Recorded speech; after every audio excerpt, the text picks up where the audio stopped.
So in this quick video, let's take a look at how you can pick a song for your alarm on the iPad. Let's get started. So what do we need to do at first is to locate the clock application. So you can go through the app library to find it. For me, it is right here. So I'm going to click on it to open it up. Obviously, plenty of sections. I want to make sure I'm inside of the alarms, and I can either select the existing one or create a brand new one. So let me just click on the plus and add the alarm. So as you can see, we have the time and everything that we can set up, the repeat, the label. But what I want you to click on is the sound option.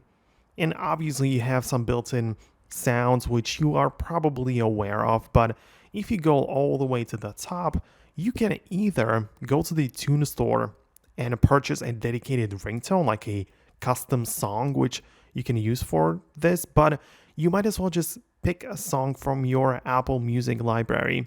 So we have these song sections, so you can click on pick a song.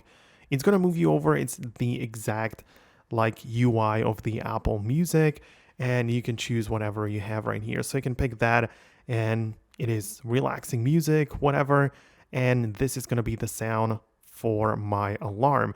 Just to show you the Apple Music situation, when I open it up, you're going to notice that it is exactly the thing that you have seen inside of the clock app. So the three albums here shown here are also the ones which were part of the clock app when I was selecting the sound. So again, if I pick a song, you can see that my exact library shows up right here. So I can pick from the sounds and things which I have inside of my Apple Music, and I can choose that and make this the sound of my alarm. So that is how it's going to work. Most definitely let me know below in the comments if it works for you. Subscribe for more guides and videos like this one, and I'm gonna catch you later.